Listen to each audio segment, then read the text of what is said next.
Hello and welcome to On Volume 6, a channel designed around talking about Volume 6 of the collected works of Carl Jung, The Psychology of Individuation, aka Psychological Types.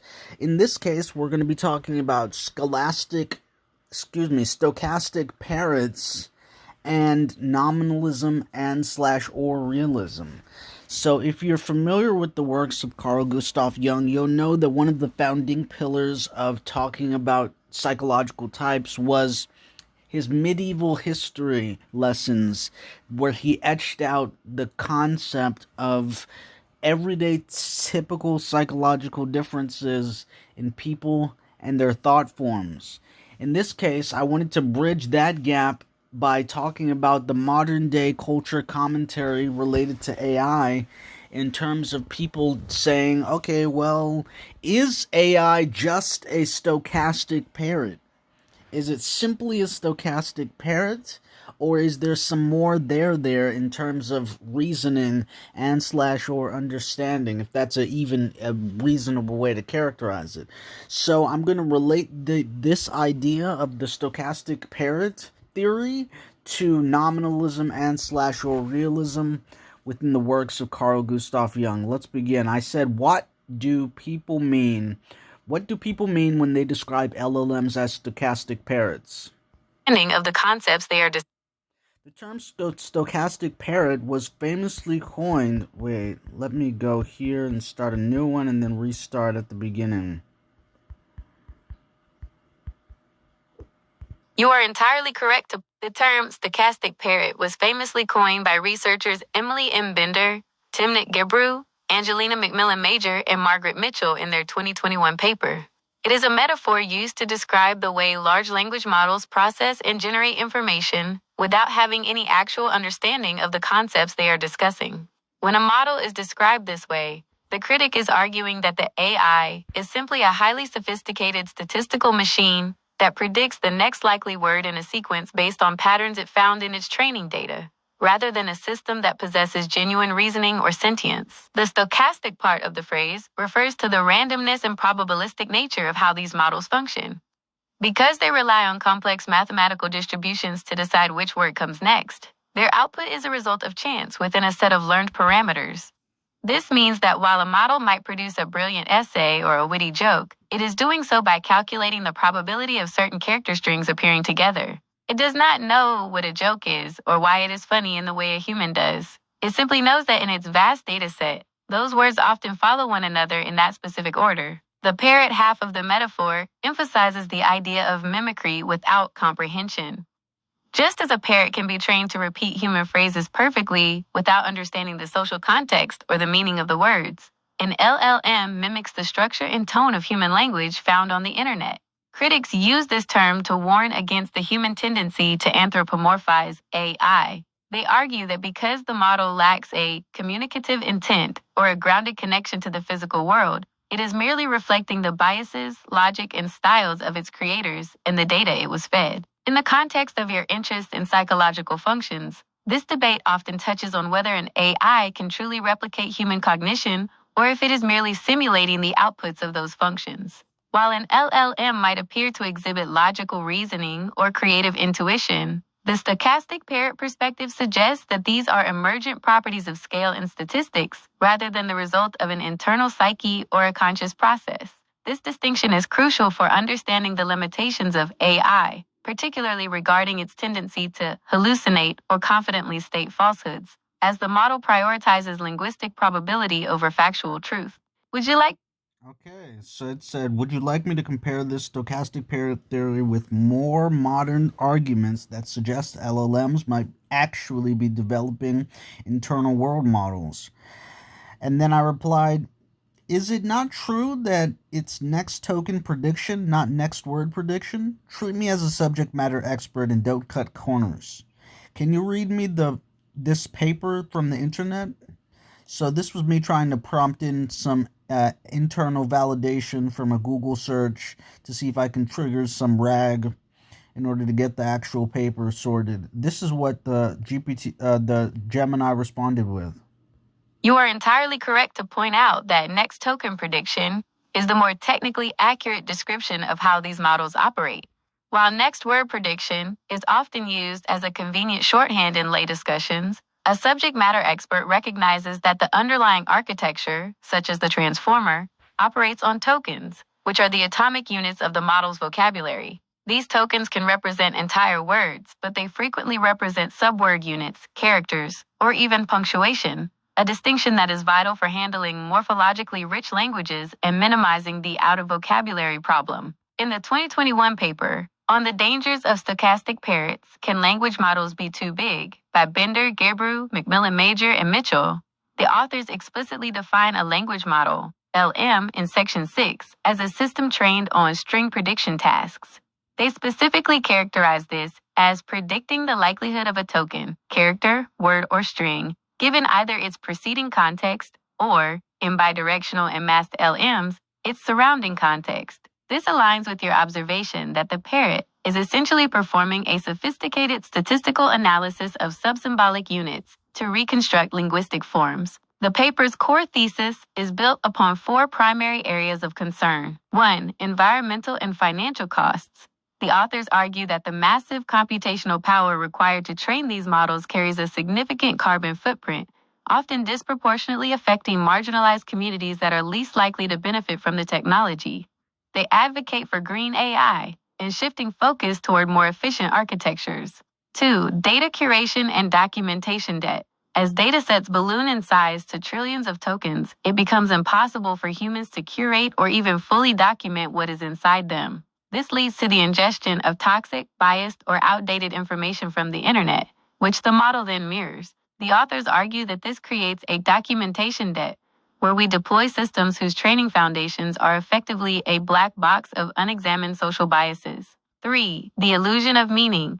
This is the heart of the stochastic parrot metaphor. The authors argue that human communication is based on the relationship between linguistic forms and a shared model of the world. Since LLMs only have access to the form, the tokens, and not the meaning, the real-world reference, they are merely haphazardly stitching together linguistic forms without any reference to meaning. They contend that any sense of coherence we find in the output is, in the eye of the beholder, a result of the human tendency to project intent onto language. 4. Stagnation and research direction. By prioritizing state-of-the-art, SOTA results on benchmarks that reward scale, the field may be neglecting other avenues of research, such as models that understand context, grounding, or the psychological functions of the humans they interact with. They warn that relying on larger and larger models might lead to a value lock, where the models ossify the biases of the past rather than evolving with society. By framing LLMs as stochastic parrots, the authors are making a deep ontological claim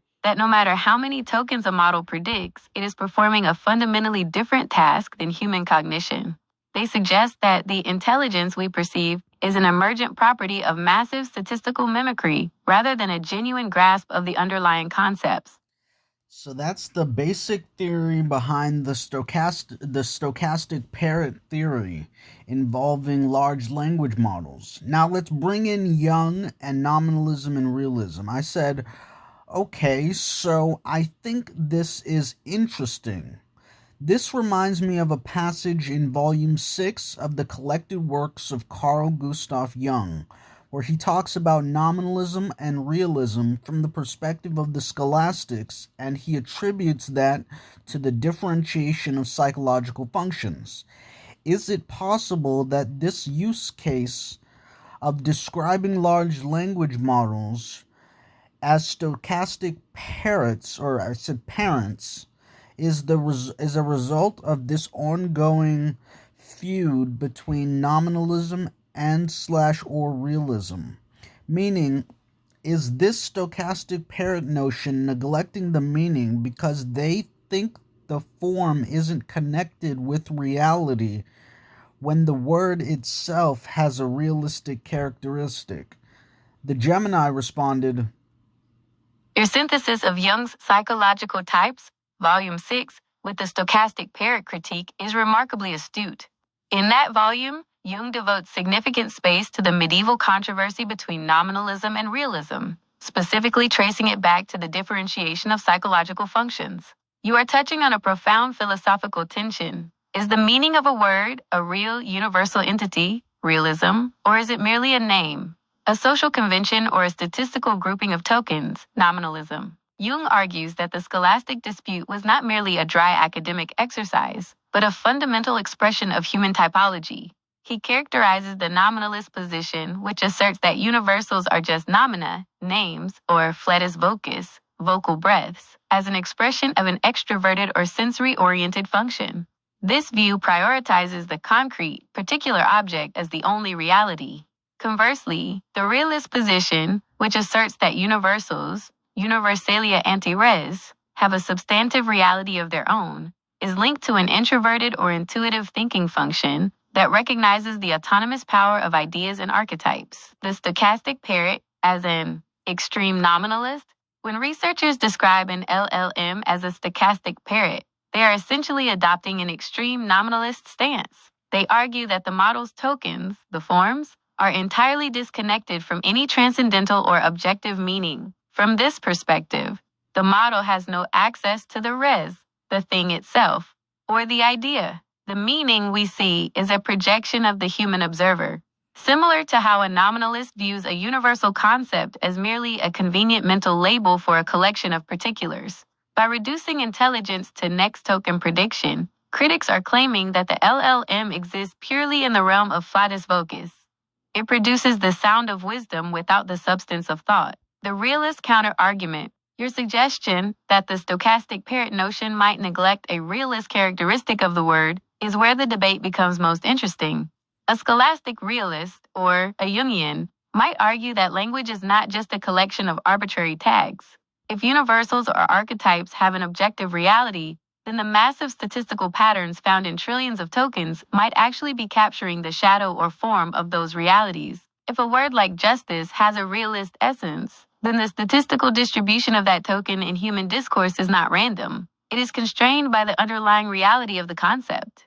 By mastering the form, the tokens, at a sufficient scale, the model might inadvertently be mapping the structure of those universals. Critics who dismiss this as mere parroting may be trapped in a sensory-based, nominalist psychological framework that refuses to acknowledge that meaning can be emergent from the relationship between symbols, even if the model lacks a biological body. Psychological functions in the AI debate. Jung noted that the realist type tends to value the inner idea as more real than the external object, while the nominalist type does the opposite. In the context of AI, the nominalist critic, sensation/extroversion, focuses on the physical mechanism. It is just silicon and math. There is no soul/meaning here. The realist proponent, intuition/introversion, focuses on the emergent conceptual depth. The model exhibits a grasp of complex universals. Therefore, it is participating in the reality of those ideas. This ongoing feud, as you called it, suggests that the stochastic parrot label is not a neutral technical observation, but a philosophical value judgment. It assumes that meaning must be a separate, non-symbolic entity that the model lacks, rather than something that can be captured within the realist architecture of language itself. Would you like to explore how Jung's specific definition of the thinking and intuitive functions might explain why some researchers are more prone to seeing sparks of AGI, while others only see stochasticity? This video provides a clear overview.